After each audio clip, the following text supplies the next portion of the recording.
I was born in 1917 in Lidstep Terrace in Bedminster. I remember my father coming home when I was just about standing up. He suddenly popped his head around the door.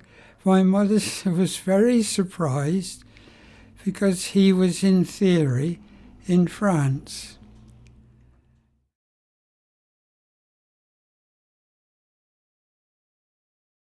I was given my first meccano. I bought little bits with my twopence and threepence a week. I made a simple little meccano trolley and put a square sail on it. When the wind was blowing, sail it down the pavement.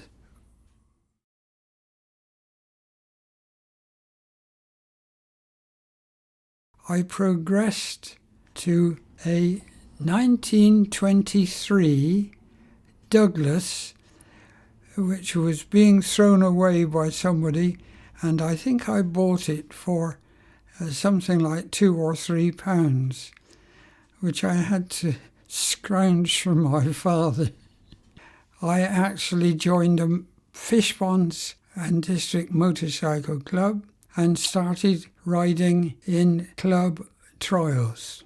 When war was declared, there was a very famous motorcyclist, Graham Walker, who started a scheme whereby people like myself who were riding in competitions, minor competitions, would be guaranteed a job in the army as a motorcyclist. And so 3 of us from the club volunteered. My friend wore glasses, which he couldn't do without, and they said I was too skinny. And so we've both finished up in the transport section rather than the fighting section.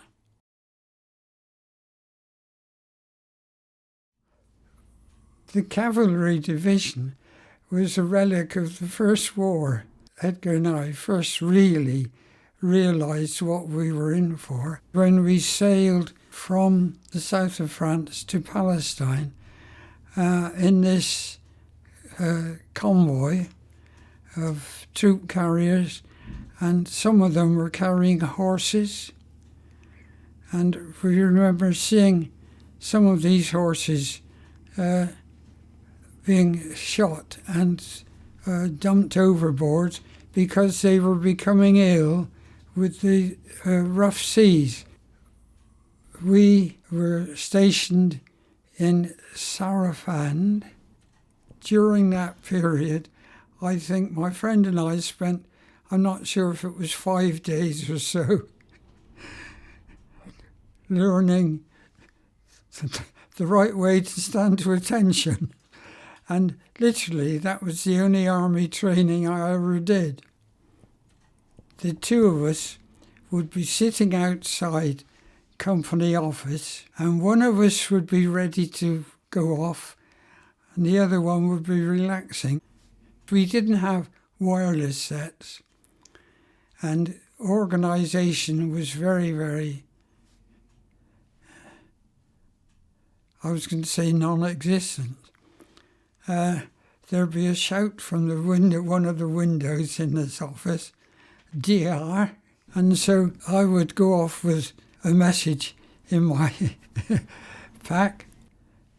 The desert near the coast was hard and very stony, and then as you went inland, it gradually changed to sand.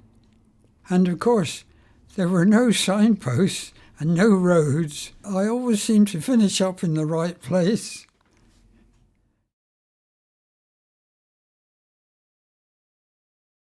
During the Siege of Tobruk, I was very lucky in my fighting connections that everything that came my way always missed.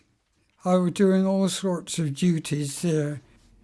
The Germans dropped a load of thermos bombs, and the army didn't have enough engineers, and I'm sitting around doing nothing. You scraped the sand out from underneath the bomb, tied a piece of string around it, being careful not to move anything, and then walk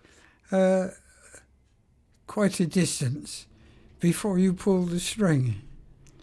And if you were lucky, boom.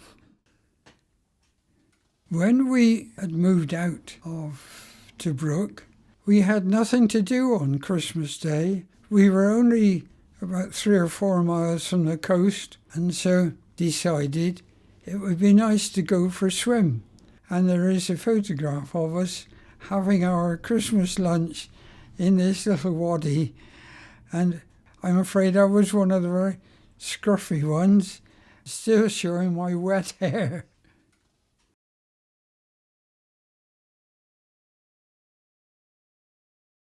One of the things that we were issued with was wireless. We didn't need DRs anymore, and so I was automatically considered for the signals unit. But I learned Morse code, and I could transmit Morse code as good as anybody, but my brain didn't keep up with receiving Morse code. So I took a trade test and became a driver mechanic. When lorries were going off to take rations to the fighting troops, they'd want 1 or 2 mechanics with them. During this time, I acquired a German motorcycle and sidecar, which I used for some months very efficiently, until one began to realise that we were running away from the Germans back to Alamein, and I might be mistaken for a German. So I actually gave up the German motorcycle.